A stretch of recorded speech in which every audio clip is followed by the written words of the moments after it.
running on YouTube, please? Confirmed. All right, thank you. Would you please call the roll? Director Case, Here. Director Foley, Here. Director Hamilton, Here. Director Mendieta Ramos, Excused. Director Mays, Here. Director Olson, Here. Director Phelps-Socorro, Here. Director Wilson. All right, we have a quorum. Are we in compliance with the open meetings law? We are in compliance with the open meetings law. Do we have any requests for comments from the public today? No, we do not. All right, then our first item is approval of the minutes from the regular board meeting of last month, February 23, 2021. Can I get a motion and a second, please? I'll move Director approval. Phelps-Socorro. I have Director Hamilton making the motion and Director Phelps-Socorro making the second. Just as a reminder, please tell us who you are, because sometimes you're not on my screen and I can't tell who's talking, but thank you both. Is there any discussion, comment, questions about the minutes from the last board meeting? Hearing none, we have a motion and a second. Would all those in favor of approving the minutes as submitted indicate that by saying aye? Aye. Aye. Aye. Aye. Any opposed? The minutes are approved. Next is approval of the consent agenda items. As we have been doing recently, I'd like to get a motion and a second with regard to all of them, and then we will go through them one by one to see if there are any questions or any discussion to be had. Is there a motion to approve all of the consent agenda items? Move approval. Director Phelps. Director Second. Wilson moved approval, and I did not hear who seconded. Was Director that Case. Director Case? Thank you, Director Case. Okay, we have a motion and a second. Are there any questions on the consent agenda items for the February 2021 bills? No? How about the financial report for February 2021? Hearing none. The human resources report. Questions or discussion about the procurement report? There being none, we have a motion from Director Wilson and a second from Director Case. I'm sorry, this mute thing is not working well. On our human resources and procurement, I'd like to see us have some reports where we may want to have some discussion about them. And I think we talked a little bit about this, Chair Foley, at our up and coming meetings about the diversity of them. Yes, yeah, I guess I can say this now. You'll be hearing more about it later. I've asked that we elevate a diversity, equity, and inclusion report to a regular business item in all future board meetings. And I believe those reports are going to be made by our new DEI director beginning next month. Dr. Martin is going to address both the fact of these reports and how they're going to be handled in her president's report. I think that what makes sense to me is to get one or two of those under our belts and see what they look like, and see then how we want to tie them to either the procurement report or the human resources report. I'm not sure how those will best fit together, but I agree, Director Wilson, that we should be looking at all those issues comprehensively. I'd be happy to talk with anyone about how they think we should handle this, either now if you want to bring it up, if you don't like the suggestion I just made, or offline. We want it to be efficient, but we want to make it in-depth and useful and valuable as well. Mr. This Chair? is Director Phelps Okoro. Director Hamilton Hi. first. Well, I just wanted to say that I appreciate that overture because I think this is something that we really should take a deeper look at, and even how we take in this information. And there are opportunities for us to be able to at least have these discussions in an ongoing basis where where we have our presentations to the board, and we also have the opportunity of digging into some of these situations with board members present, as well as the administration and staff, where we don't have to wait until there's a problem before we start addressing issues, that may be brewing within the institution. So I appreciate that. I'm glad it's on the agenda. I'm glad that the executive director is going to address it in her presentation. But there definitely have to be a way of dealing with these with this topic, not as a side issue at one of our committee hearings, but so that board members know what's going on within the institution. Director Phelps Okoro. I just, with the report, you're asking how that can be tied in. I think the graph that I'm looking at says attachment 4C, and the breakdown and division is not really telling the whole story, and it's not, to me, it doesn't correspond. So like breaking this information down a little bit further, like how people are moved in between current positions, I think would be more telling. But then again, like the colors with the next one don't correspond. So if I'm looking at females, Black or African American on the first chart, and then I look at the next one, it's females, Hispanic or Latino. So those type of things. But I think overall, I think your idea is a very good one. And I agree with Director Hamilton about making sure that this is public information, and that everybody knows that we are working on equity and inclusion.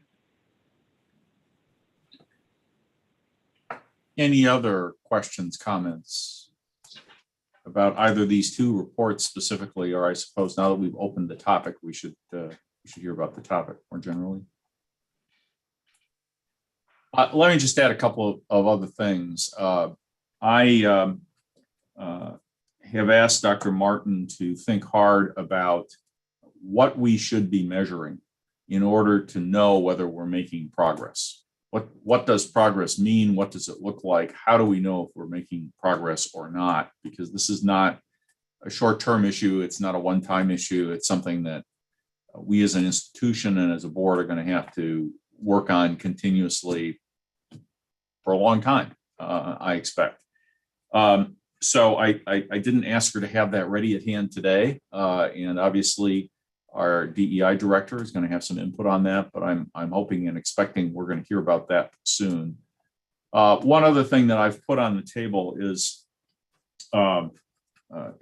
as we've heard from Dr. Martin's reports in the past couple of board meetings, we have taken some steps in the last few months to create, and I'm sorry, I've forgotten the exact name of it, but essentially an academy for upper level leadership to identify the skills and experiences that they need in order to be qualified to move up in the organization. And I've asked that we look at that at other levels of the organization, that I think that some of the concerns that have been expressed about racial disparities or racial treatment involve differences in expectations between individuals involved and the people making decisions about promotions, and perhaps of people making evaluations. So we have to make sure that our communication is clear and accurate, that we are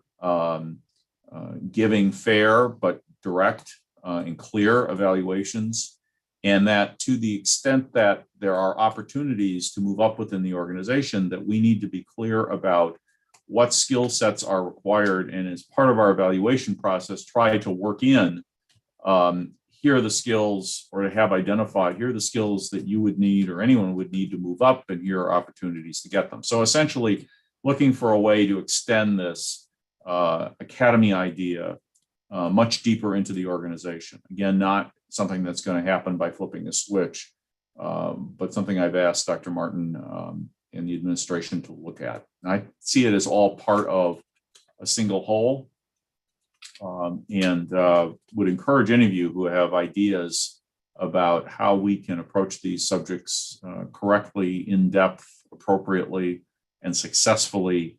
I would sure love to hear them, and I expect Dr. Martin and the rest of the administration would love to hear them too. And on, I'm behind the 8 ball on everything right now, but on this academy idea and the training and the ability to move up, you have to take a serious look at the makeup of what we already have.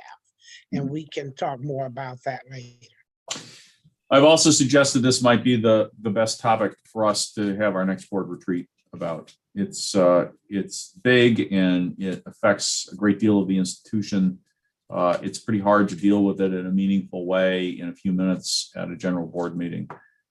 So I'll be exploring that with Dr. Martin and the board members as well. And then I think we need to get that next meeting scheduled, whether it's before or after the end of this particular term, so that people have time to really prepare for it. Again, it's not something one puts together on a Thursday afternoon. So Director Foley, can I make a Director comment? Case. Yes. So I have, full support, obviously, of putting together leadership development or academy or whatever we put in place. I think there's also fundamental pieces that we've talked about in the past at the COP study, our performance assessment system, and a system to assess and actually give real-time feedback and hold people accountable so that they know where they are performing, is a fundamental piece that you can't get into potential and development and leadership until you've actually got a robust performance system. I would balance that to say we also should be assessing talent and potential and looking at that in a process, and then helping people to develop or having realistic expectations as to what their potential and performance looks like, so that they are fully aware of where they can and can't go, and or what they need to do to get there. So I think that's actually fundamental before we start getting into leadership academies and all of those other things throughout the organization. As it relates to kind of diversity metrics or any of those things, we do have I believe it's the OFCCP that we look at on a quarterly basis that gives us our diversity as compared to our locale and our industry. So what is actually available in the area for us and how we compare to that. In addition, I would say we need to set specific numbers and goals if we're going to track or hold ourselves accountable for things like movement within. Otherwise, just base numbers really means nothing. And we should tie those in, because if I'm saying I moved 25 diverse females of a population of what, and of that population, how many are actually ready and interested in being moved, right? So there's a lot of different complexities to some of these things. If we really truly want to dig in and to look at disparities and look at who people are and where they are in their career and what we're doing to advance them and support them. So I think it's a really complex issue, and I'm happy to support in any way that I can. Great, thank you. Mm-hmm. Anyone else? Yeah, I just want to say one thing, that I personally want to be careful not to mix everything up together, because there's two issues and sometimes there's separate issues. And so as we do this, I just want to be sure that we don't mix them. And what do you mean by two issues, Director Wilson? Well, there's the whole issue of diversity, and I get it that you got to look at it overall, but when you start saying, well, let's put everybody together, let's look at everything, then some things get lost in the shuffle. And I just want to ensure that we address the issues that me and you and others, and I don't have a problem discussing it at a later time, but since Dr. Martin's gonna come on and you and some others, I brought it up because I didn't want it to get lost in the shuffle, but we can talk about that later on. All right, great. All right, we have a motion from Director Wilson and a second from Director Case for the consent agenda items. Would all those in favor of approving the consent agenda items indicate that by stating aye? Aye. Aye. Aye. Aye. Any opposed? The consent agenda items are approved. Next are board action items. First is Resolution F0172-03-21, authorizing the sale of $1.5 million general obligation promissory notes, Series 2020-2021J, Milwaukee Area Technical College District, Wisconsin. Is there a, let's see, I don't recall, do we get the motion first, or do we hear the description of what happened first? I guess we need the motion first. Could I have a motion, please, and a second to approve the resolution? So moved, Director Hamilton. Thank you, Director Hamilton. Is there a second? Second, Director Olson. Thank you, Director Olson. All right, we have a motion and a second. Mr. Meehan, will you be telling us about this today? I will. Thank you very much, and good afternoon, everyone. I'll walk through the presentation book as directed by the board with the last meeting, the resolution, to bring to market $1.5 million notes or Series 2020-21J. We had 5 bidders this morning, which was great because last month we only had 2. And interestingly enough, the winner and the second place this month were the only 2 who bid last month. So Fidelity Capital Market, which is a familiar name to the board, has won this bid as well as last month. The bid is a little bit higher, slightly higher at a 0.57. Once again, it's a 0.57. These are great low rates. Last month, as a reference, it was a 0.53. You can see how tight the rates are. So between the first and the second place, it's a 0.02. So it's a really tight bidding that they had on the issue. The other bidders, Huntington, BNY, and BOK, have also participated in your issues in the past. Next page. Now, the notes themselves are dated April 15th, which just means that's when the funds will be transferred to the district. The maturities are June 1, 22 through the year 2025, which matches your normal principal payments. The first interest payment is going to be December 1, so that's a payment yet this calendar year. And as a reminder, all your debt is paid on a calendar year basis, it's levied on a calendar year basis, it's treated differently than your operational fiscal year basis, but there are funds on hands for the December 1 interest payment. They're non-callable, and the AA1 is confirmed, which is always good news. Next page. Later on in the agenda, you'll be considering for Series 2021K, it's in the blue at the top there. And we have 2 issues still yet this fiscal year. We have the 2021K, which will be sold at the April meeting, and the 2021L, which will be sold at the May meeting, and that'll close out the fiscal year borrowings. And you'll see the average interest rates from left to right, how they've slowly been creeping up. The average on this issue was a 2.11, but we still have been estimating, budgeting, financial planning based on a 4% rate. So obviously we have room, but just a word of note that the rates have gone up just a little bit. On the next 2 pages, we have the Moody's credit report itself. My comment would be there is no comment. You know, it's the same language as the previous rating report as far as the rating outlook, factors to an upgrade, factors to a downgrade. That's the same language. And part of it is that when we get into these spring borrowings, there's no new news, right? You know, they've already seen your audit. They've already seen your valuations. It's too early in the process to know what your budget looks like for 21, 22. So this is a time period where there is no new news. All in all, I would say the bids went very well. The sale went very well. Happy to have 5 bidders show up and happy to see interest rates still at the low levels for MATC. We would recommend that you award the note sale to Fidelity Capital Markets. Chair Foley, I'll be happy to answer any questions the board may have. Are there any questions? Mr. Chair, Director Hamilton, go ahead. as far as our ratings outlook, I mean, there's been a lot of things in the market that have been up and down. And we're looking at some stability going forward, understanding that things are not as uncertain as they were about a year ago. What impact does that have on our outlook? And are we looking better than we were a year ago? And should we feel comfortable the way things look going forward, considering some of the stability around the pandemic and things reaching back to kind of a normal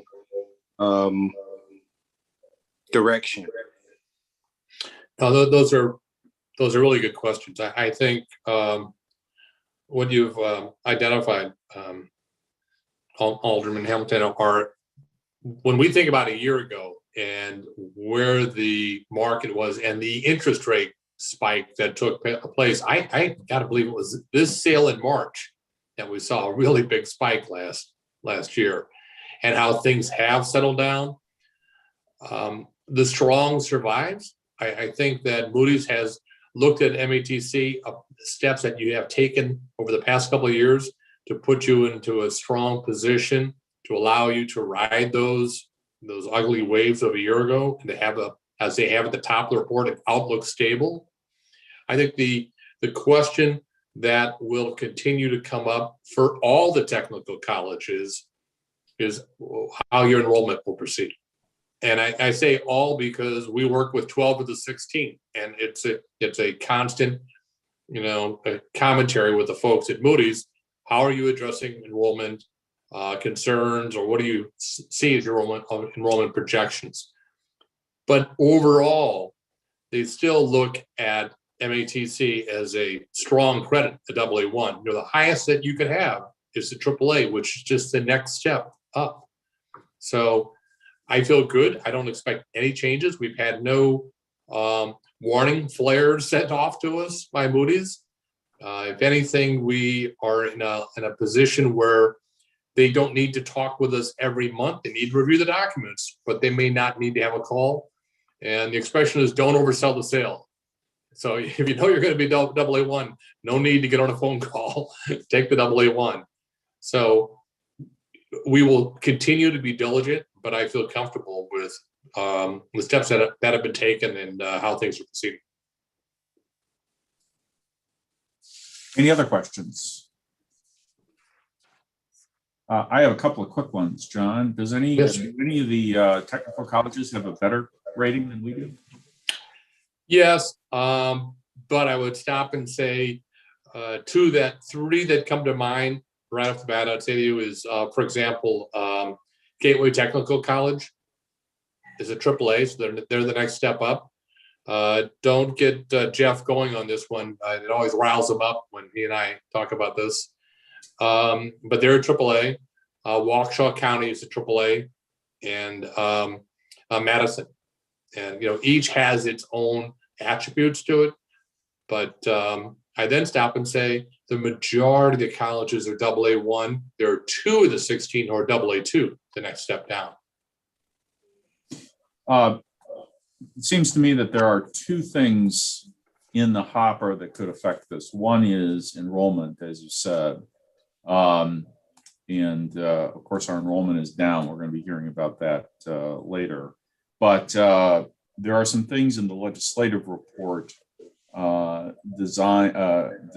talking about governor's proposals to give us more flexibility in raising money locally. And that's been a specific negative in our ratings assessment for as long as I can remember, is lack of flexibility there, or rather that more flexibility could improve things.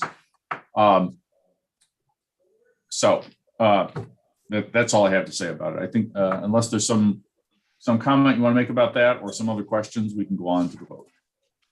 I guess my only comment would be, Moody's has a scorecard that they assign to all issuers, and there's a variety of topics that go into consideration. And you're right, one of them is that there is no flexibility for you to be able to do your own revenue enhancing authority. I would say though that the funds that you have from the sale of the FCC funds is a significant plus, in consideration by Moody's. But there are other factors that are out of your control that will still be challenging with Moody's. All right, let's take the roll.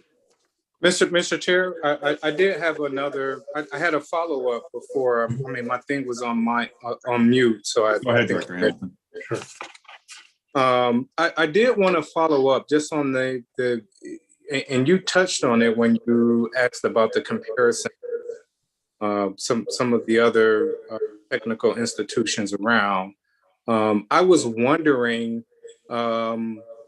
what gave us the challenge that those institutions have been able to overcome.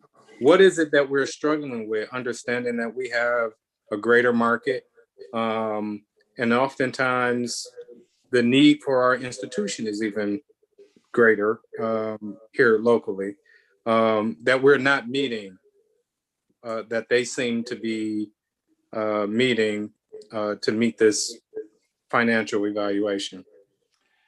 I would say, Alderman, that these aren't factors that when you say we are not meeting, it's not an institutional question. It's not a board question, a leadership question. I think all the things that are within your control, okay, those factors are being met. I would also say that when you take the technical colleges in Wisconsin and you put them anywhere else in the country, you don't have AA1 credits. You don't have AAA, AA2. You don't have these highly rated credits. Frankly, you go south across the border, it's a different rating, environment. So, Wisconsin credits are very strong, and AA1 is a very strong rating.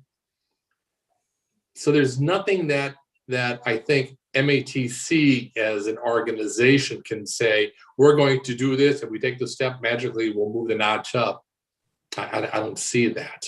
Okay. That point to get up to that top pinnacle is so tough of a test. It's not something I think that you could sway to get there. All right. So at the end of the day, is it the clientele? It's the market that we are operating in that's dictating our inability to reach that next round? Yeah, I would say that the overall demographics are more of a challenge for the rating agency than anything else. And I would also say, and I in no way would point at any other governmental agency, but when I think about the sphere, of crossover governmental agency ratings outside of MMSD, which is a huge system, right? They're a AAA, you're AA1, and it continues to go down from there with the other governmental ratings. Okay. Well, thanks, John. I think I was trying to be a little bit careful there, but I think you get the idea as to how it goes. I get it. Thank you. Isn't it related to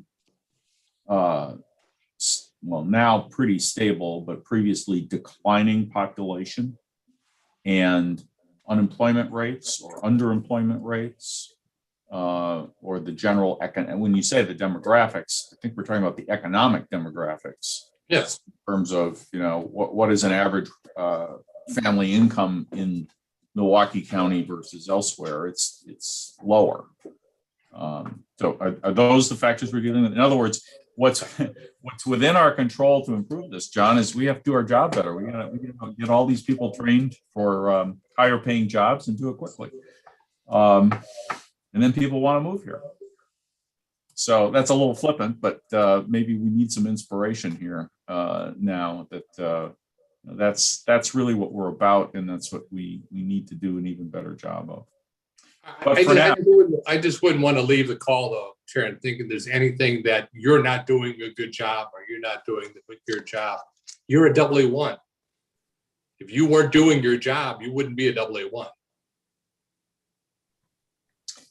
all right, thank you, John. Thank you. Let's take the roll.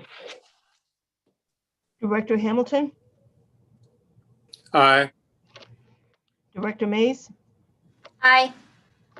Director Olson, Aye. Director Foltz-Socorro, Aye. Director Wilson, Aye.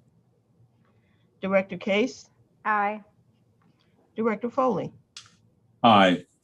Resolution passes. Thank you.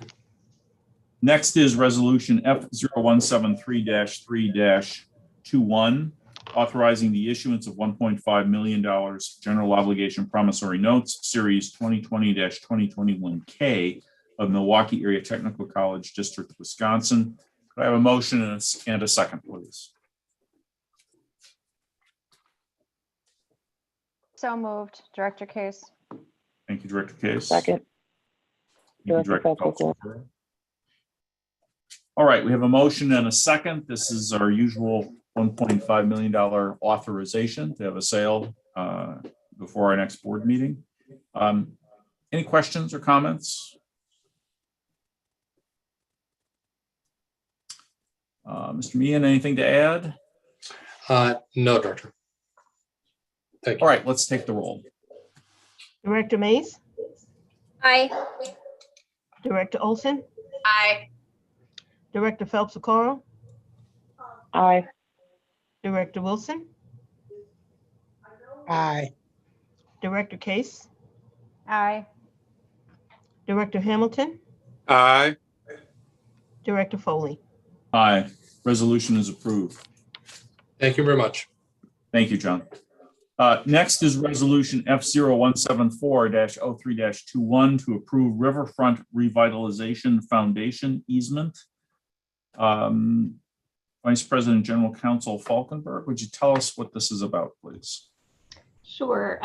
Good evening, everybody. This is an extension of an easement that we already have with the River Revitalization Foundation. And this is on the Milwaukee River in our Estabrook Park area where we own land, what we refer to as our Blue Hole site, where we have also our antenna for our Milwaukee Public Television station. And again, this foundation has come to us to ask for an additional 150 feet on that easement to allow them to connect another portion of that trail along the Milwaukee River. And if there are questions, I have others on the line here that have a lot more specific information about this. But again, it is just an extension of an easement that was already granted to this organization back in 2013. Is this a paved trail or an unpaved trail? What is the I don't name? believe it's paved. I believe it's a walking trail. All right, could I have a motion and a second, and then we'll see formally if there are any questions. So moved, Director Olson. Thank you, Director Olson. Second. Thank Director you, Feltz-Socorro. Thank you, Director Phelps-Socorro. All right, we have a motion and a second. Are there any questions about this resolution? All right, we don't have to take the roll on this. With all those in favor of the resolution, please indicate that by saying aye. Aye. Aye. Aye. Aye. Any opposed? Resolution passes. Next are reports. Chairman's report. On On Wednesday, March 30th, MATC will hold the annual district board appointment committee meeting starting at 9 a.m. 3 board positions for 2021 appointment are open, representing 1 additional member and 2 positions representing employers with 100 or more employees. I am sorry to announce that Director David Mitchell has resigned from the board effective March 15, 2021. David's strong support of the college that he demonstrated during his term will be missed. The district board appointment committee that is already scheduled to meet on the 30th will not be appointing someone to this open seat. The college is required to open the entire board appointment process again for this vacancy. If there's anyone you think would be particularly qualified, please encourage them to apply as soon as that is made public. I was going to talk about the decision to include a DEI report, but we've already discussed that. The Wisconsin Technical College District Boards Association virtual spring meeting will be held on Friday, April 16, 2021, beginning at 8:30 a.m. The host college welcome will be given by Dr. Lori Wires, President, North Central Technical College. Dr. Damon Williams will be the keynote speaker at the Diversity, Equity, and Inclusion in Service. If you wish to attend, please let Beth or Gwen know and they will register you. The MATC apprenticeship banquet has been canceled this year due to the COVID-19 restrictions. However, the completion certificates will be mailed to those apprentices that have completed their respective apprenticeships. I have asked Beth Schultz to create an annual calendar of recurring board events. On my behalf, she will be distributing this document tomorrow to all board members. My hope is that this will allow each of you and future board members to look forward and see what's coming up rather than seeing the agenda a few days before the board meeting and saying, oh, didn't realize we were going to be talking about that. So the idea is to list those things that happen at about the same time every year in those areas, and hopefully that will become a tradition that we will keep up in the future. I've already found it useful in looking out into the next year. The calendar she's prepared begins in July, which is the beginning of the next board year, next fiscal year. If you think there are other things that should be on it, please let Beth know. I don't intend to ride herd on what goes in it. I just want to make sure that it is current and useful. We will now have the MATC Foundation report. It's going to be given by Laura Bray, given Director David Mitchell's departure. Laura?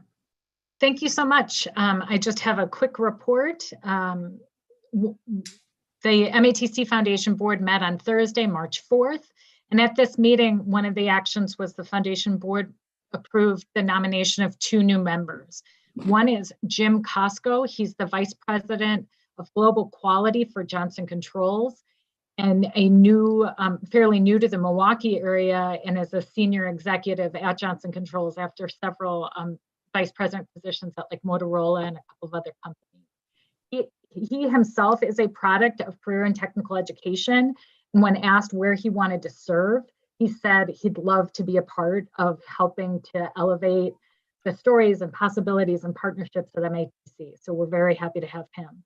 We're also welcoming Viola Hawkins, who's a real community leader. She was nominated and won an award as one of the Positively Milwaukee Awards that Channel 4 gives out. And she is just an amazing community member, and she's an alum of MATC. She personally, for her 80th birthday, established a scholarship and had all of her friends donate to it. And so now that's something that she is very proud to have, and we're excited to have her doing. Excuse me, I just want to say she is absolutely fabulous. We worked together for many, many years. She's one of the hardest workers I've ever seen. She got me beat by a long shot. She is definitely an awesome person to have working on behalf of the college in a new way. And then also we had a program preview of a project that we're working together with the foundation and Minnie and the college called the Great Lakes Gap Year, the partnership with Milwaukee. And we are doing some fundraising on that right now and wanted to give the individuals on the board an overview. And this is really intended to attract individuals who might have opted out last year, especially with COVID, but also just knowing that there's an increase of about 240% over the last 10 years of people choosing to have a gap year. And this is really a 10-week intensive experiential learning program that includes access to career coaches and meeting local companies. And the intention is that that 10-week intensive then is followed by a year of experiences that potential students can have to really identify what they want to do in their careers. We're hoping to be able to launch that in fall, depending on both fundraising and COVID and vaccine availability, but then definitely by January, and we're doing initial fundraising for that. Finally, we had a staffing update. The director of operations, who used to be the executive director of the foundation, is retiring on March 31st. So we acknowledged her service and welcomed Jason Flanders, who will be the new director of operations. And the very final thing is we're 96% goal for fundraising for the year. So we were very happy to share that with the board. Thank you very much. Any questions? The foundation report. There being none, thank you. And Dr. Martin. Oh, well, thank you, Chair Foley, and good evening, board members, faculty, staff, students, and MATC community. On February 26th, we hosted a virtual legislative breakfast for our district legislators. I want to thank Directors Olson, Mendieta Ramos, and Phelps Okora, who were on hand to lend support to the college, and all board members that participated in our legislative meetings over the past few months. We really appreciate the strong support shown by all of our board members. The legislative breakfast gave us an opportunity to provide an overview of the college, including data on the educational equity gap, current initiatives such as our Promise program, our Second Chance Pell, Moonshot for Equity, dual enrollment, contract training, and CARES funding to students were highlighted. The meeting was also a forum for us to communicate our legislative priorities for the upcoming state budget.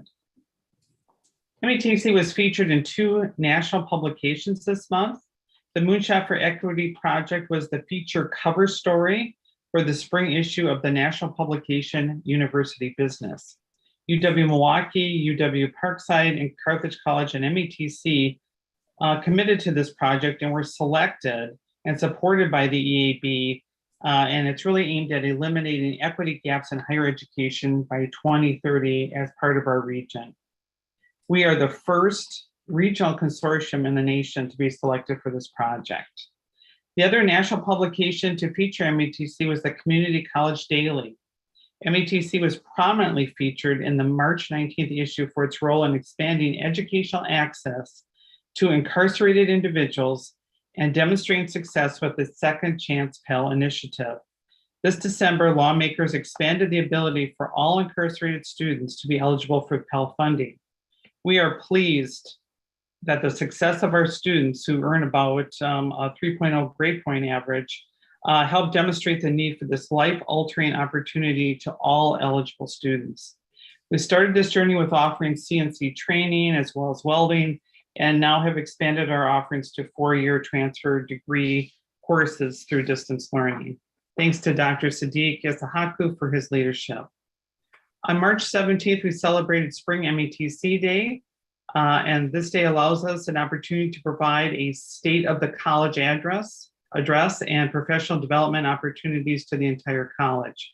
The sessions were held virtually, either live via Zoom or pre-recorded. Many employees participated in the live sessions held by our Achieving the Dream coaches on the results of our institutional capacity framework survey, which identified emerging needs to improve success for all students.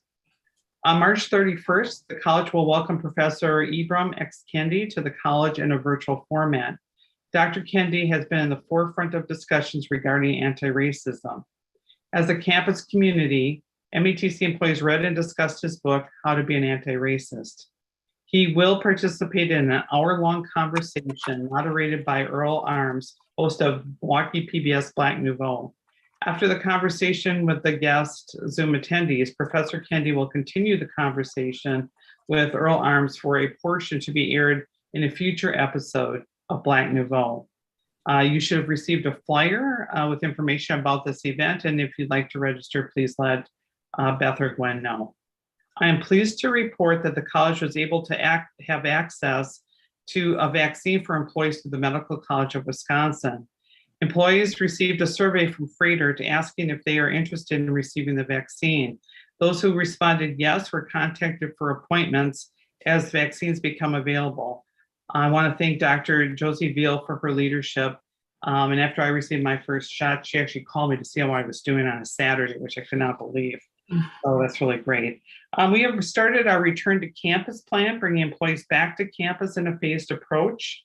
By April 19th, all student serving offices will have 50% occupancy. That means that a student serving office will occupy up to 50% of the office space in adherence with the current CDC guidelines of 60 square feet per person, and that's for adults.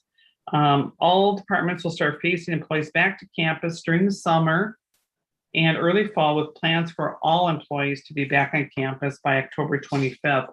Of course, these dates and plans are subject to change based on health and safety key indicators in our community and on campus. We are projecting around 50 to 60% right now for in-person classes for fall, but this could change either to have more or fewer depending on those key indicators. Yesterday, our executive for diversity, equity, and inclusion, Ava Martinez-Paulus, started in a new position for the college. You met her at the last board meeting. Starting in April, as Chair Foley mentioned, Ava will be presenting a monthly update to you on our DEI efforts under the agenda heading board monitoring.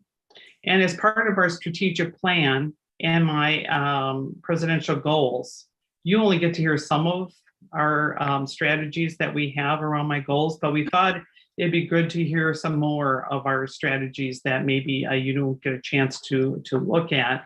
And we're going to do one on the focus on equity around that specific strategy. But in the future, I'll probably bring other strategies that you may not have had a chance to hear about. For this month, I'd like to introduce Elle Bonds, our Vice President of Human Resources, to give a progress update on the HR portions of strategic priority number 3, which is equity. Elle? Okay, thank you, Dr. Martin. So the HR team is making some really good progress with the goals and objectives that have been outlined in our equity strategy. It has many moving parts and many of the objectives really center on the student focus, but I'll provide an update on some of the areas that involve how we're building equity into our practices on the employee side. So the first objective is to increase the percentage of faculty and the percentage of non-faculty who identify as racially diverse to 36% on all employee categories in order to create a more inclusive environment. We continue to be on target with this goal. I think we mentioned in the past that since October, over 50% of our hires are people of color. We're also in the final stages of development in the new framework for the recruitment model, and we'll begin to have input sessions to get feedback from stakeholders about that model. One of the things we're doing within that model is modifying the scoring system to include scoring for key skills, experiences, and talent so that we can increase the diversity pool. So we'll be looking at things like bilingualism, volunteerism, membership on external boards or committee work, paid experiences working with marginalized populations, things like that. And then we also have the unconscious bias training that's been finalized and is ready to roll out to any panel member that's going to be participating on those hiring committees. Another goal is to ensure diversity of faculty and staff is reflected in our recruitment materials. So we are also on target with this goal. The talent acquisition team is working with Greg Lopez in marketing to identify content for the college's website in order to make it more robust, more appealing, and more attractive to diverse talent. Content will center on who we are, what we expect when working at MATC, our commitment to diversity, equity, and inclusion, an expanded page that looks at like the details of our benefits, the perks that we offer, and then some testimonials from a diverse mix of current employees at varying levels. Another goal that's a part of the equity strategy is to reconcile the college's history and legacy of racism.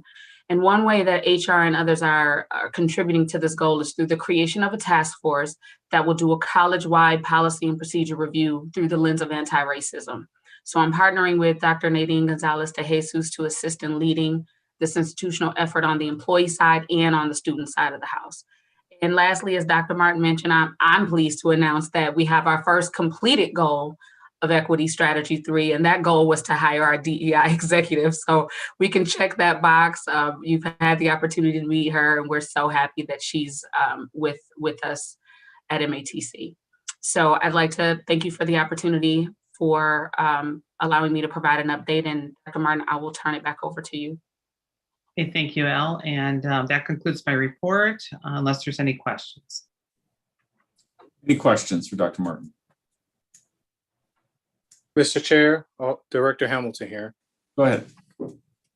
I just wanted some clarification. I think this is wonderful to hear that we're moving down this road. I wanted to know, though, if some of the training that Ms. Bonds was talking about for faculty and staff, how much of that was voluntary, or how much of that is actually required as a part of, ongoing employment? So the training that I identified tonight was the unconscious bias training, and that's required to be on any interview panel. That's a required training. I don't believe we've had mandatory DEI training thus far, is to my knowledge. So I don't know, somebody else might be able to speak to that. I think we have some compliance training, but as we move forward and we start looking at the kind of training that we want to offer for all employees, that most likely will be mandatory. But I don't want to say that just yet because I don't know exactly what we're going to come up with.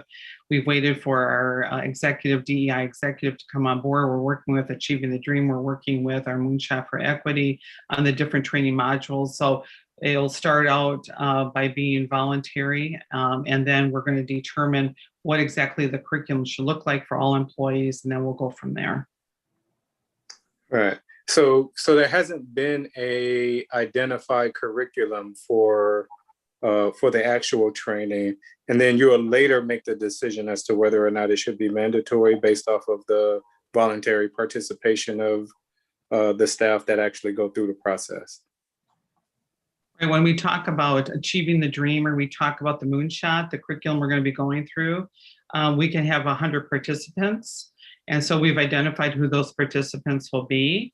But then once we finish that off, then what we're going to do is come back and look at, and we'll have some leadership training that will probably be required for all leaders as part of our all leaders meeting.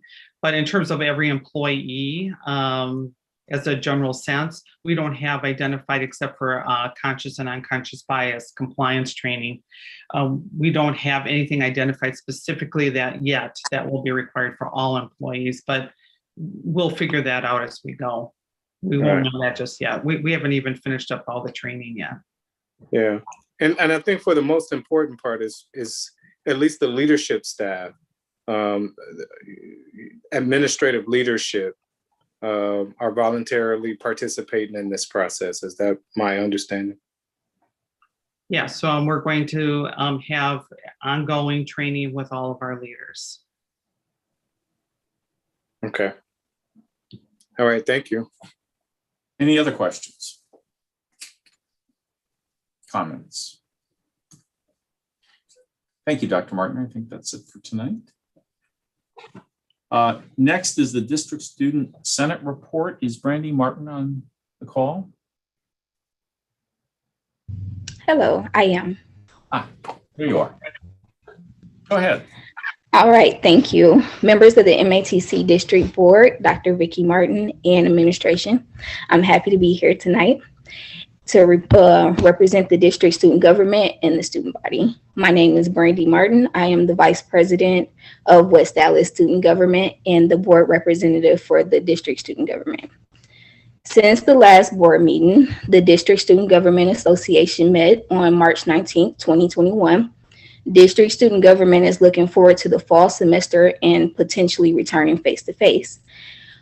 We are hopeful that a return to campus would increase our participation in student organization and student government, As a result, district student government has unanimously decided to move our spring recruitment election to fall 2021 so that more students could potentially participate.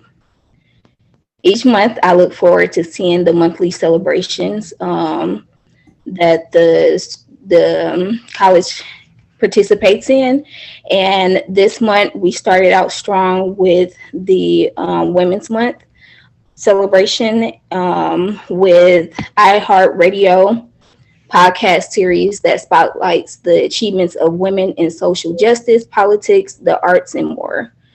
Outside of Women's History Month, I am excited to see Mequon student government engaging with other students in a new way. Tomorrow, they're hosting their first Among Us game event that will allow students to connect with SGA members in a social format. I look forward to seeing similar events in the future as we've kind of become disconnected in this time, but no worries, we're figuring it out. Lastly, I want to apologize for missing the board report last meeting as I was having technical difficulties connecting, but I thank you all for the time and the opportunity to provide the report today, and I look forward to next meeting. Thank you. Thank you, Ms. Martin. Thanks for the update, and we are very happy to have you here. So we'll be happy to have you next month as well. Next is Milwaukee PBS General Manager's Report. Mr. Zachary. Thank you. Good afternoon, Chair Foley. We have lost your sound. Can you hear me now? There you go. Yep. Thank you. Good afternoon, Chair Foley, board members, Dr. Martin, faculty, staff, students, and members of the public. I'm going to begin my report with a recap about this year's Public Media Summit, an annual conference that focuses on public television. In previous years, Chair Foley and board directors Case and Wilson have attended the event, which usually takes place in Washington, D.C. And this year was all virtual, including the legislative phone meetings arranged with our state representatives in Washington, D.C. This year, MATC board directors Carrie Phelps-Socorro and Erica Case and I participated in a Zoom meeting with Senator Tammy Baldwin, who voted for continued funding for public television and public radio. I participated in a call with Senator Ron Johnson, staff member, and on April 2nd, we're invited to a meeting with Representative Gwen Moore. Next slide, please. On the financial front and Milwaukee PBS fundraising, through the end of February, we have raised $4.5 million toward a $5.2 million goal. Right now, we're 19% ahead of projections. We also just concluded our annual March fundraising drive and surpassed our goal of $250,000. It's also worth noting is that we have more than 12,000 of our 36,000 members who are sustaining partners, meaning they have signed up for monthly membership installments to Milwaukee PBS. Next slide, please.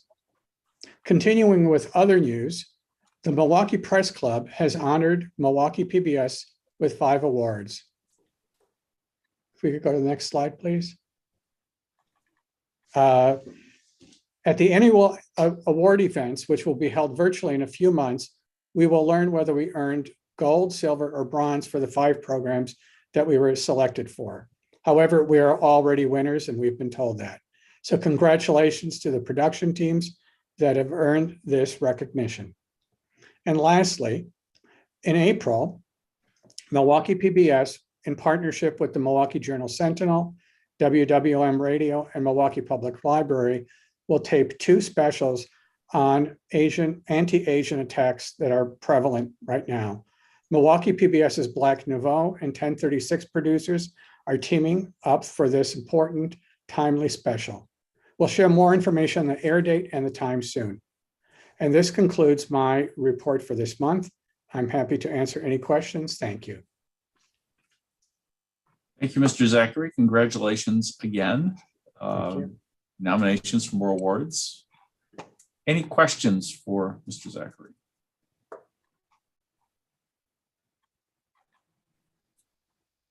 All right, thank you very much. Next is the Legislative Matters Report.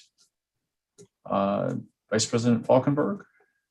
Hi, good evening again. I would like to turn over the report, which was sent to all of you, to Rami Zelenkova, our lobbyist from so Rami, I believe she's on the line. There she is. I am. Thank you, Janice. Good evening, everyone. A couple of updates. I'll start first at the federal level, specific to the American Rescue Plan, which was signed into law just very recently. There's a good dollar amount earmarked for higher education, just over $39 billion. Certainly, we are waiting for more specifics, lots of detail to come, but we do have some information to share with you tonight. Hopefully, you also received just a fact sheet from the ACCT that gives a nice preview, generally speaking, of what the legislation means for higher education. There are a number of items of interest. I'll just highlight a couple this evening, but certainly, at your leisure, please do review the fact sheet. Again, additional dollars that will be going directly to institutions of higher education. A percentage of those dollars, as I understand, will need to be earmarked specifically to students, but again, I'll defer to the administration and others to provide any additional detail in that space. There's some maintenance of effort provisions included in the federal legislation that will likely impact some of the state budget deliberations, which I'll move back to here in just a moment. In addition, I just want to flag, because I know it was of interest during the many legislative meetings that we've had so far this year, provisions related to childcare and broadband.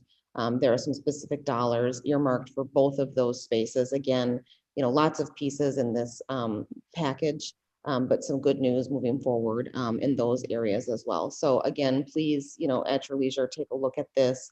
More information will follow as states, local governments, and institutions of higher education receive dollars earmarked specific to them for specific uses. I also just want to highlight another bill at the federal level, the Dream and Promise Act, that has passed the House of Representatives. It was a bipartisan vote. It provides a citizenship pathway for DACA recipients and dreamers.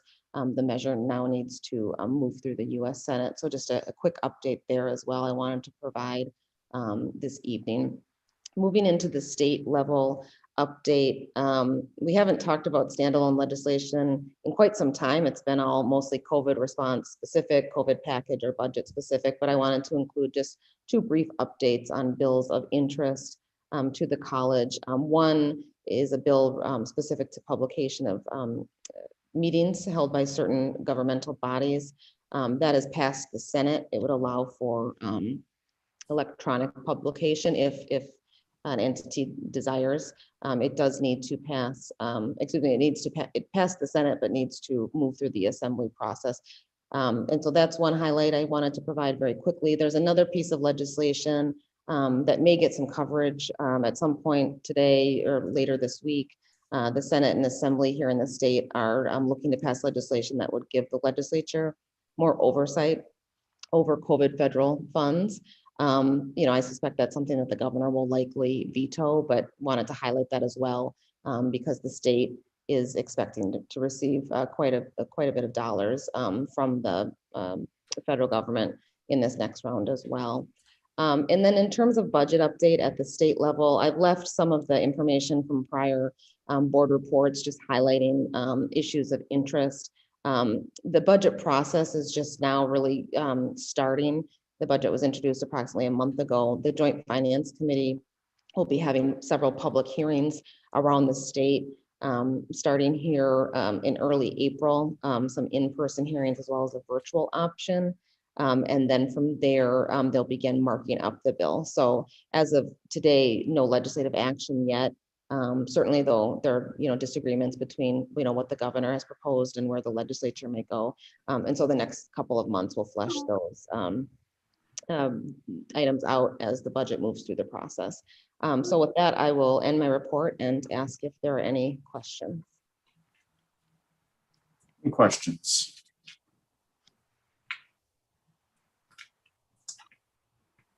All right, I think that's it. Thank you, Rami. Thank you. Next is board monitoring, the enrollment report. Dr. Adams. Thank you. Good afternoon, everyone. Thank you for the opportunity to present information regarding enrollment. What you see before you is information regarding our summer and fall, where we reached 104% for summer and 92% for fall. And as you know, we're currently in our spring semester, and we are at 85.8% currently. This was a little bit of an increase from our last report that was given in February. In February, we were at 83.6%, so it has gone up a little bit to 85.8. But we are 916 FTEs to go. And we have had our last biggest registration period, which was our last 8-week classes. So right now, the next screen, right now what we're doing is we are beginning to work on our summer and our fall enrollment for the next academic year.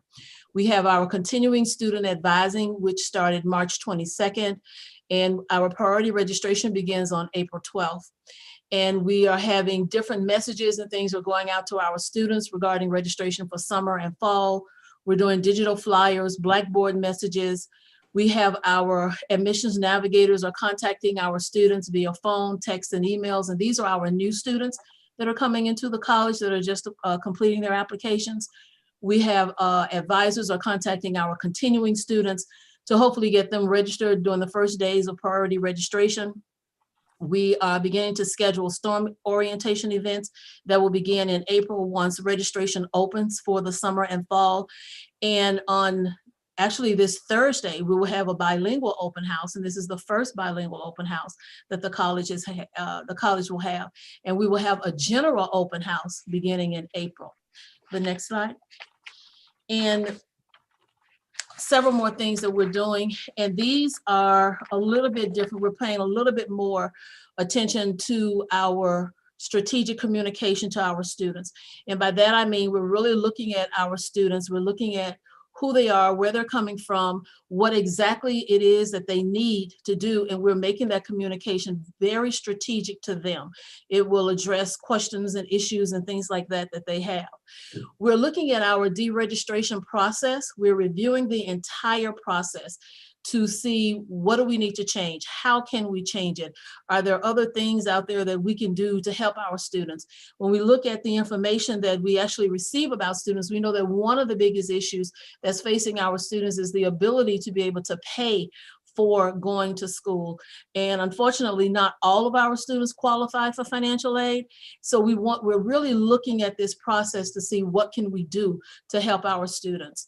Another thing that we're working on very intently is our strategic enrollment plan. And we're looking at our student experience and we're looking at it with an equity eye. So we're digging into it. We're coming up with our goals, our activities, the things that we're going to do that is going to cross the span. This will be looking at from our enter to our stay to our learn pillars, all across the board of students coming into the college. So it's when they're entering, it's when they're taking classes, but it's also what assistance do you need while you're here so we can help you complete. We have an expectation that we will complete the strategic enrollment plan around mid-April to the end of April.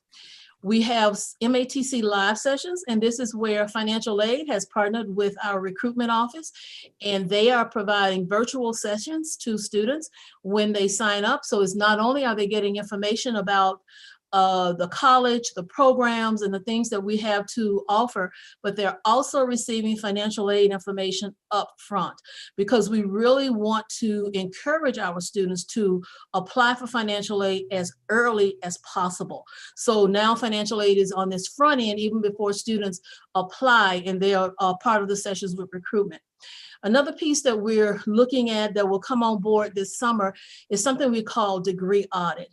And degree audit is when we look at the requirements that students are taking, we're making sure that the requirements are lining up with only what the student needs to take. So by this, what we mean is when we review that student, when that student register, they're going to be They can only register for the classes they need to complete that program. How does that help the student?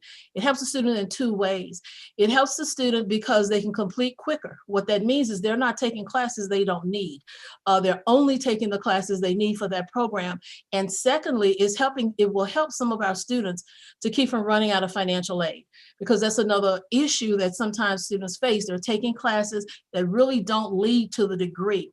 And I think what else goes along with this that's really not on this list is we have it's set up where our students that are undecided, they really don't know what they want to do and where they want to go. When students first came in, they would choose a program. Before, we had it set up where they could choose this undecided, and then those students go and they meet with what we call our career coaches.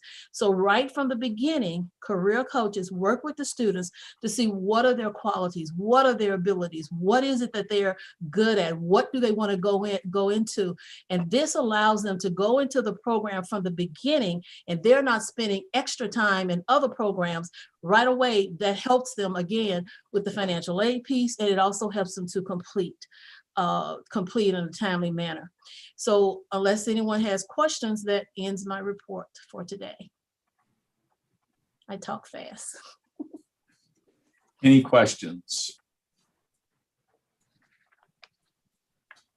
I have a question. We're going to hear a little later that the budget assumption for enrollment next year for financial planning purposes is 8,100 FTEs, which is approximately where we are now. Do we have a goal beyond that budgeting minimum? I have not been a part of the conversations. I just kind of came on board a little bit ago with that 8,100, but my assumption would be once we complete the enrollment plan, the enrollment management plan, we will have more information as far as what our goals are going to be in specific areas. Yeah, and I think I just misspoke. I think it's 8,700 or 8,800. 88, yeah. Yeah, I hope we will be aggressive and really pushing that. We need to get back to what had been a short-term growth in enrollment rather than attempting to deal with declines or slowing declines. And I'm sure you are enthused about that as well, but my 2 cents worth. Anyone else? Questions, comments about enrollment? I have a quick question. Director Phelps. Have we taken a look at the dual enrollment students? Right now, high school students are looking for faster ways to transition through schooling, and I think that's an opportunity that might be out there. Yes, we are taking a look at the dual enrollment students, and don't want to speak too closely, but we do have some plans, hopefully for this summer, where we will have quite a few of those dual enrollment students on campus. Thank you. I'm going to have one more thing to throw out there. I think it was about 1.5 years ago, maybe it's 2 years already, we were talking about increasing our efforts to provide summer programs for middle school and high school students to get them interested in STEM fields and technical fields, and to establish relationships with them earlier than had been our practice in the past. I'm reminded of this because I've been listening to radio ads about DSHA's programs this summer for girls. They seem to be aggressively promoting them. Are we doing anything like that this summer? Are we going to be ready to do that? Is that still something we're planning to do? Yeah, Dr. Foley, this is Mohammed Dakwar. Yeah, we do have a number of activities set up for this summer. We did the same last summer, all virtual. So we're looking into this summer as well, and we may consider some hybrid format as well. Okay. And Vice President Adams, I want to apologize to you. I know you've only been here about 5 minutes, but No problem. There are many things that we need to hear about. Thank you. Pathway presentation, Dr. Dakwar. Well, thank you so much, Dr. Foley, and good evening, everyone. I just want to mention that in addition to the PowerPoint that's been shared with the board, I have a very proud team on the line that's ready and would be happy to answer any questions. If it's okay, I'd like to take maybe a minute or two to go over some key highlights and some information, and then we'll turn it over back to you for any questions. So the community education includes comprehensive programs and services that are offered to our community, and this includes adult basic education, English as a second language. We refer to it as English language learners, ELL or ESL. Also GED services, both in English and Spanish. We have the HSED 5.09, which is competency-based. We have integrated education and training services and programs as well, which is kind of dual enrollment. You know, as you're taking these adult basic education courses, you take college courses at the same time and get on a pathway on your way to college programs. Also, we have bilingual services and we have adult high school. I'm really proud to tell you that METC is the only technical college in the state of Wisconsin that offers the opportunity for adults to receive a high school diploma. And the diploma is awarded and accepted by all US colleges and universities. As for the ESL programs, we serve students from at least 50 countries as well. So really proud of that as well. Many additional services that we provide include bridging students to college programs, synchronous courses and support, more online, what we call high flex, hybrid, blended options, equity focused and increased IET programs. We offer these services at all locations, all campus locations. In addition to that, we have the Walker's Education Center, and we have a number of community-based organizations, over 20 of them. Also, we're expanding our partnerships and we have increased collaboration with our CBOs. We have relationships with external entities such as job centers, the food share, W2 agencies, and Employed Milwaukee. And last but not least, we do have a solid partnership with the Mexican consulate as well. Adult high school, I mentioned, you know, there, and it's accredited and certified as well. We shared a lot of data with you concerning our student backgrounds, ethnicity, race, and so on. I know this board is very interested in that, so I'm going to briefly kind of talk about it, but you have a lot more comprehensive information in your PowerPoint. So when it comes to race and ethnicity of our students, I'm really proud to say that you know, almost 1/3 is African American, 27% is Hispanic, 22% is white, and we have about 10% that's Hawaiian, Islander, and other ethnic backgrounds or racial backgrounds. As for the gender, you know, we have slightly over 60% female, about 40% male. And as far as the age group, it's really all over the map. We have about 20% that's 18 to 20, 24% 31 to 40, combined 41 to 60, we have about 21%, and we have older students as well. As for the number of you know, students that we serve, it exceeds 10,000 students, and this number is duplicated because some students take multiple services and so on. But you have a nice breakdown of these numbers in the PowerPoint.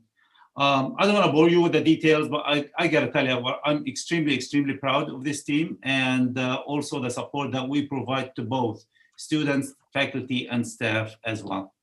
I'll be more than happy to take any questions, and I have Dean Asahaku with us on the line. Also, Dr. Valencia Brown and Dr. Arturo Martinez, who oversee these programs. Thank you, Dr. Dakwar. Absolutely. Very encouraging. Thank you. Any questions or comments? I do have a question. This is Director Fiscal. I was looking through this PowerPoint and I couldn't help but thinking, like, we have the dual enrollment with the high school students, and since this is a GED high school, adult high school, is there, I didn't see anything where it said that we're pathwaying them through, or we're, you know, encouraging them to continue on with MATC in any form or fashion. Did I overlook that, or just wasn't on the PowerPoint? I'm sorry if I missed the first portion of your question. Was it about dual enrollment also? It was just in line with dual enrollment. Absolutely. Since this is an adult high school and GED program, is there anything that is pathwaying the students that are in this into careers? Absolutely, and that's always our goal, actually, to really get the students as soon as possible on a pathway to success, to college programs. Short-term certificates are offered through the IET programs. I know I spoke fast, but that's basically where we offer pathway, options to our students, and we try to get them on a pathway as soon as possible. This is also, we're looking into adult high school as well. We don't want them to just, get the GED and just leave. We want them to really get into college programs as well. So it's always our goal. We do the best we can. I think we can do better, but we'll really try to expand some of the IET dual kind of enrollment services as well. And Dr. Martinez is an expert in this area. I don't know if Dr. Martinez wants to add to this.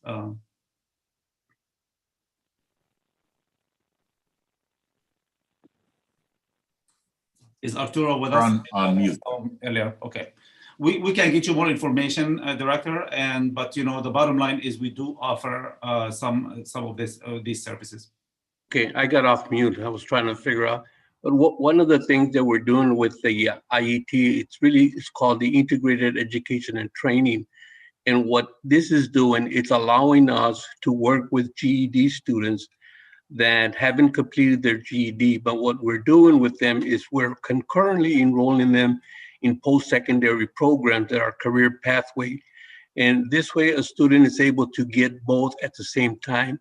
They're able to complete their GED while they're also taking some college level courses. And the goal behind the integrated education and training model is that these students will now be able to get a sense of a college setting and will be able to make the transition into a college program by getting the experience of finishing up some credit programs. So the IET is really designed to do two things. One, it is to provide them an opportunity to get enrolled in college program, but two, it also gives them an opportunity to earn enough skills where they can upgrade their employment skills so that they're in higher level employment jobs, and at the same time, they can continue on with their post-secondary courses. And every course that they take while they're in the integrated education and training program are courses that are embedded into an associate or diploma program. So it just makes their time shorter to complete an actual technical or associate degree program. Thank you for clarifying. Anyone else? Thank you, Dr. Dakwar, and thank you for all of the folks you brought with you, whether we heard from them or not. Thank you. Next is fiscal year 21 year-end budget performance projections. Vice President Hollow, please. Good afternoon. The report we have in front of us is the general fund, and you can see there's three major columns. There's prior year, year to date. So what that is it's February year to date actuals compared to full year actuals. So that's blue and yellow side by side. And in the center, we have current year, year to date. The green column is through year to date through results, financial results through February. And then we have the full year budget next to that. And on the far right-hand side, we have the full year projection. The full year projection is the pink column, and the column next to it in the grayish color is the variance to budget. So as we look down, and we're going to focus on the full year projection. So we're looking at that salmon colored column. If we look down on row 23, total revenue, we have we're anticipating revenue to be $168.6 million for the full year. And you can see we're anticipating to be down. So that's compared to budget, we're down $3.9 million. That's primarily driven by lower FTEs. So the tuition revenue, we have material fees is a bit lower. the one row 16. And then there's a larger institutional revenue. That's primarily what we a lot of miscellaneous revenue categories, parking fees, rental income that we would receive from the college, and then also interest that we earn, and interest rates are significantly lower. So those are the primary drivers of the lower revenue. So as we go down to the expense categories, we have three major categories. We have the wages, the salaries, fringe benefits, and what we refer to as discretionary spending. So we look at salaries, you can see that it's about $6.3 million over budget. And there's a reason for that. We have quite a few things in there. We have what we refer to as a voluntary separation incentive plan. We're anticipating, so when employees retire, if they want to retire, there's an incentive plan for them to retire. We also filled critical student-facing positions that were when we froze positions, we opened that up and filled quite a few positions that where we were holding positions open, including advisors. We had additional pay for online training. When we moved to online, we paid faculty for the training. And we also have in that category is what we refer to as in past years, we referred to it as a lump sum distribution. We did not provide a pay increase this year because of the lower FTEs, the lower revenue that we were anticipating, but we do see a way to possibly fund as we continue to forecast through the next 4 months. We have 4 open months yet. We're hoping to have an opportunity to have a lump sum distribution. So that's also considered in that number. When we go down to row 27, the fringe benefit line, that we have, you can see we're underspent in benefits by about $7.3 million. This is primarily driven by lower healthcare claims. We're self-insured. We have lower healthcare claims, and that's primarily, due to the pandemic that we're in. Elective procedures are not allowed in most cases. So there is a savings there. And when we get down to the discretionary area, we have, this is basically less people on campus. We have a lot of areas where we're underspending. So that's about $3.3 million. So if you look at row 33, we're projecting with this forecast about a $300,000 surplus after the lump sum distribution. Now, I just wanted to mention the lump sum distribution that's in the salaries total is about a $3.2 million figure. So I'll pause for a moment to see if there's any questions that I can answer if you have them. Jeff, just make a comparison for me, please. Sure. You said that the one-time distribution that's planned for is about 3.2 million. And earlier you said that we did not do wage increases that we had planned to because of the declines in enrollment. How do those two numbers compare? Does the 3.2 million effectively offset that missed increase or not? It depending upon what type of increase. I mean, if we were looking at we're looking at a potential lump sum distribution as possibly, we haven't fully vetted this with the President's Cabinet. I've had discussions with Dr. Martin about how this might look, but that probably would definitely cover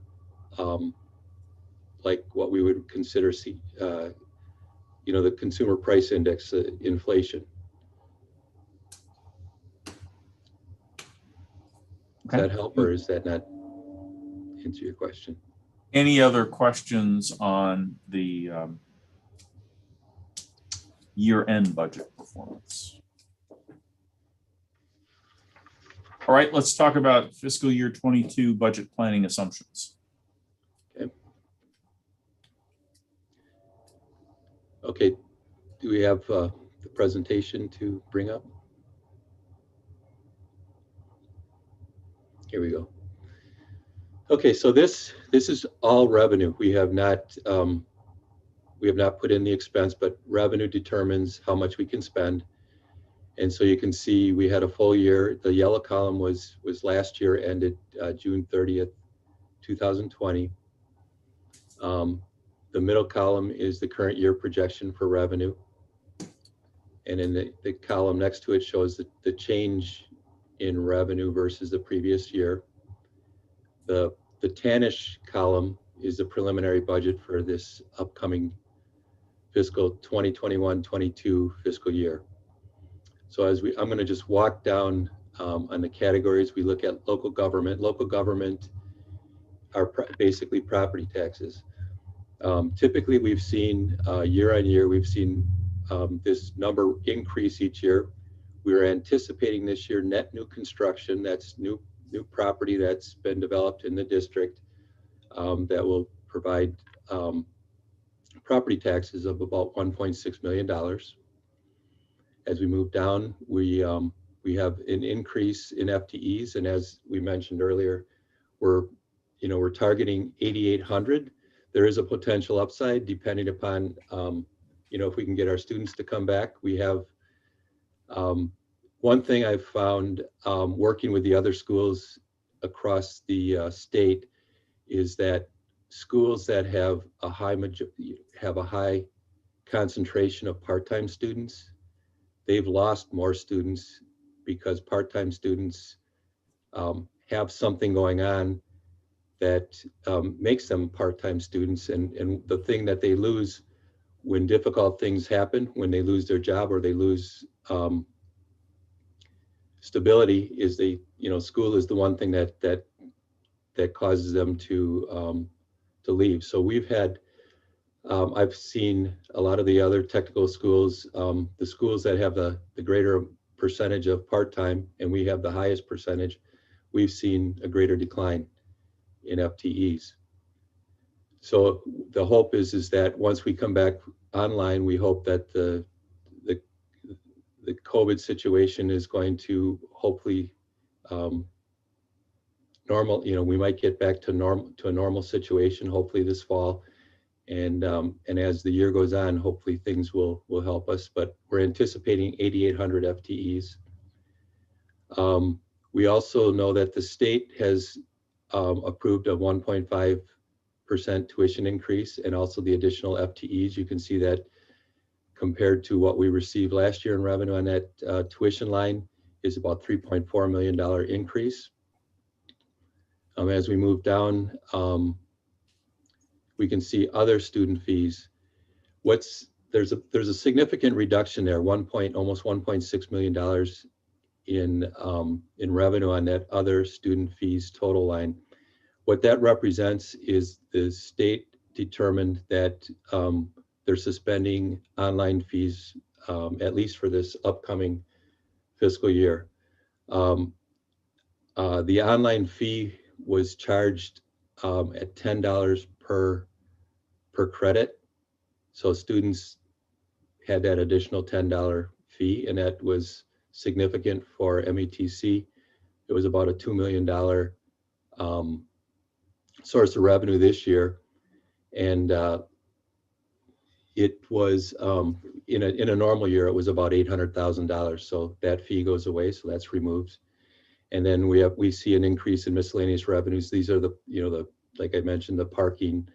We also, in that category, we also have we have interest. We also have trying to think of the can't think of the other category, contract fees or contract revenue. So that's the increase for that category. So the total increase is about $4.3 million in total revenue, and that comes to an estimated 2.5% increase in revenue.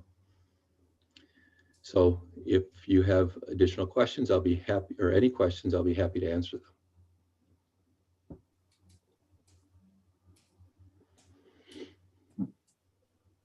Any questions?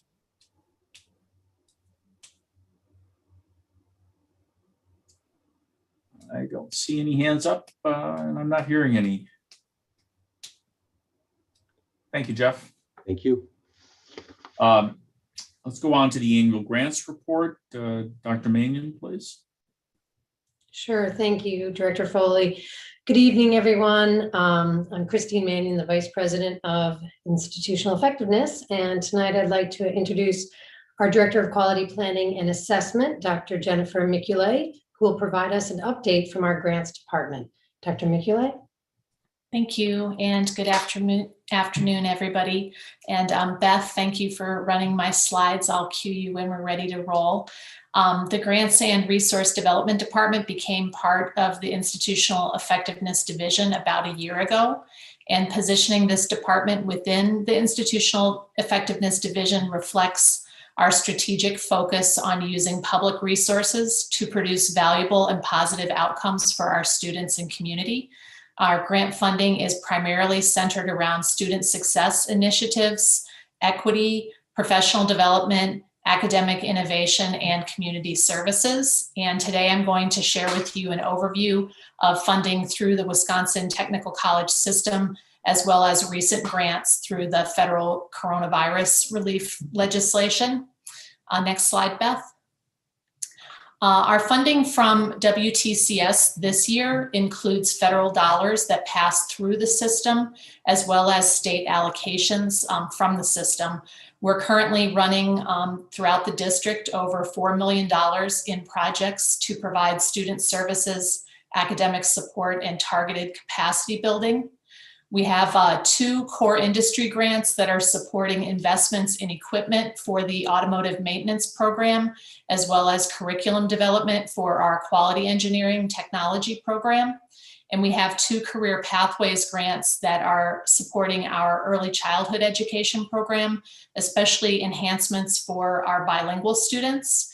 And we also have in that category a healthcare services management program, which is expanding its options in dual enrollment and co-op education.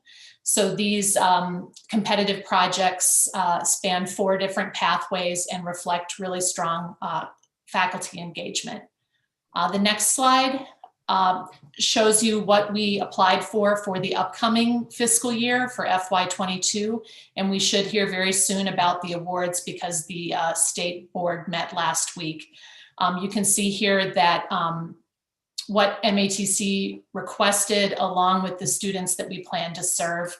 There's a summary here. And even though the amount is small, I would like to highlight that MATC was recently invited to apply for a WTCS leadership grant to raise awareness in our community about ability to benefit. And Dr. Nadine Gonzalez de Jesus assembled a team that will help to get the word out so that more students will have access to post-secondary education with the support of financial aid. So we're excited about that as a new project. Next slide. I talked to you about this the last time I reported, but MATC received $8.5 million in higher education emergency relief fund grants through the CARES Act in 2020. You can see here that we chose to allocate additional dollars to our students so that they would have access to the emergency assistance that they needed. The next slide. We also last month filed our required annual report on CARES Act funding distribution. So the US Department of Education received that report, and we learned last week that it passed their quality standards, which is great. You can see here that more than 5,400 MATC students received assistance between $500 and $2,000 each during the spring, summer, and fall semesters. And at this point, all CARES Act funding has been used, and we are now working on distributing additional federal coronavirus relief funds, which are described on the next slide. So last month we received notification about $20.7 million in additional relief funds that will come to MATC.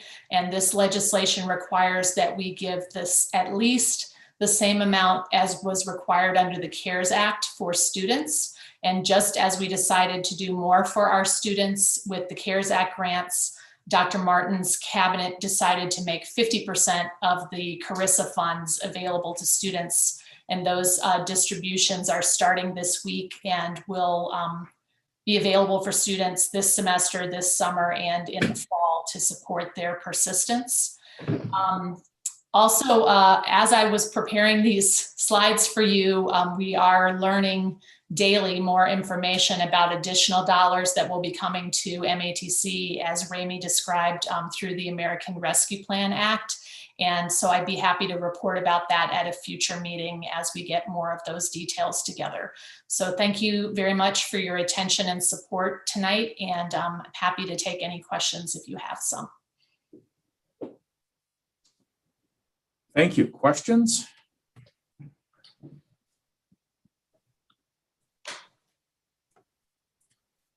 That was very helpful. Thank you very much. You're welcome. Next is new business. Any new business?